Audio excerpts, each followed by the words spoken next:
আসসালামু আলাইকুম। আরফা কুকিং স্টুডিওতে আপনাদের স্বাগতম। আপনাদের জন্য আজকের রেসিপি টমেটো দিয়ে কিভাবে ঝটপট চাটনি তৈরি করা যায় তার একটি সহজ রেসিপি। তো এই টমেটোর চাটনি আপনারা ভাতের সাথে, পোলাওর সাথে, রুটির সাথে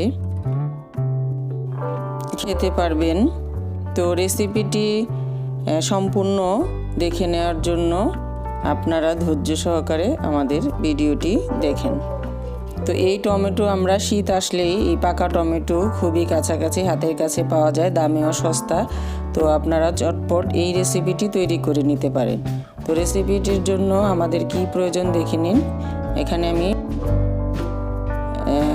টমেটো নিয়ে নিয়েছি, 5 থেকে 6টি শুকনা মরিচ, দেশি রসুনের কোয়া নিয়ে নিয়েছি কিছু পরিমাণ। এখানে 2-3টা রসুন একসাথে করে ছিলে এই কোয়াগুলো আমি বের করে নিয়েছি।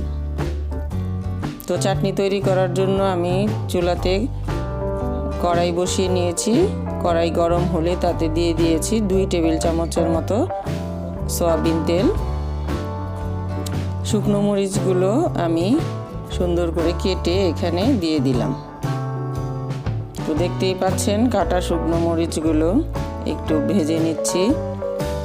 শুকনো মরিচটা একটু লালচে ভাজা ভাজা হয়ে গেলে, কড়া ভাজা হলে সেখানে আমি দিয়ে দিব যে রসুনগুলো নিয়েছিলাম তা আমি কুচি করে নিয়েছি। দেখতেই পাচ্ছেন আমি এখানে থেতো করে নিয়েছি কুচি করে। সেই কুচি রসুনগুলো এখানে দিয়ে দিচ্ছি। রসুনগুলো আমরা শুকনো মরিচের সাথে ভালো করে ভেজে নিব। রসুনগুলো যখন ব্রাউন কালার ধারণ করবে, দেখতেই পাচ্ছেন ব্রাউন কালার হয়ে গেছে, এই অবস্থায় আমরা যে টমেটোগুলো নিয়ে নিয়েছি 7-8টির মতো টমেটো, সেটা আমরা এখানে কেটে নিয়েছি, সেই টমেটোগুলো এখানে দিয়ে দেব। আপনারা ছোট ছোট টুকরো করে কেটে নেবেন, তাহলে টমেটোটা সহজেই গলে যাবে, আমার রান্নাটাও তাড়াতাড়ি হয়ে যাবে। দিয়ে দিচ্ছি পরিমাণ মতো লবণ দিয়ে আমি এটাকে ভালো করে একটু নেড়ে চেড়ে মিশিয়ে দিচ্ছি।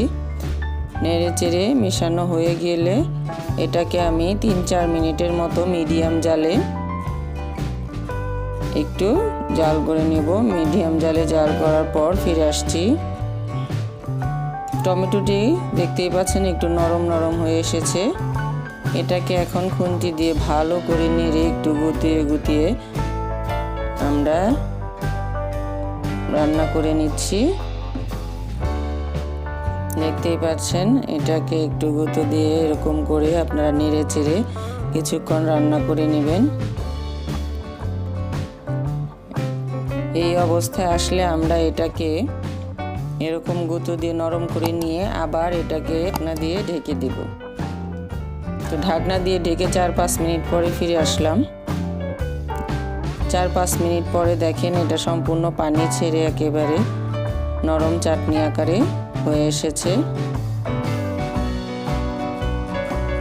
নরম চাটনি আকারে দেখতেই পাচ্ছেন। এখন এটাতে দিয়ে দিব আমি 1 চা চামচের মতো চিনিটা আপনারা মিষ্টিটা আপনাদের স্বাদ অনুযায়ী দিবেন। যদি মিষ্টি খেতে পছন্দ না করেন, শুধু টকই খেতে পছন্দ করেন, তাহলে মিষ্টিটা দিবেন না। ডায়াবেটিস রোগীদের জন্য না দেওয়াটাই বেটার।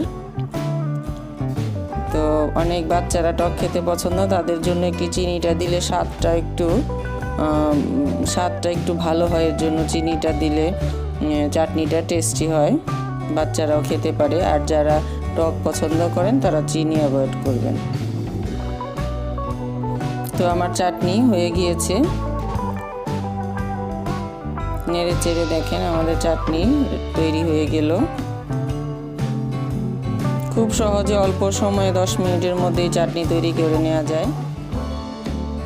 একটা বাটিতে এখন আমরা চাটনিটি পরিবেশন করব। দেখতেই পাচ্ছেন এখানে 1 বাটির মতো, মিডিয়াম 1 বাটির মতো চাটনি হয়েছে। খেতে দারুণ মজা, আপনারা অবশ্যই ট্রাই করবেন। আর এই চাটনি যদি আপনাদের খেতে ভালো লাগে, অবশ্যই আমাকে লাইক, কমেন্ট ও শেয়ার করতে ভুলবেন না। আর আমার চ্যানেলটিকে সাবস্ক্রাইব করে সব সময় আমার পাশে থাকবেন। তো আজকের মতো বিদায়, আল্লাহ হাফেজ।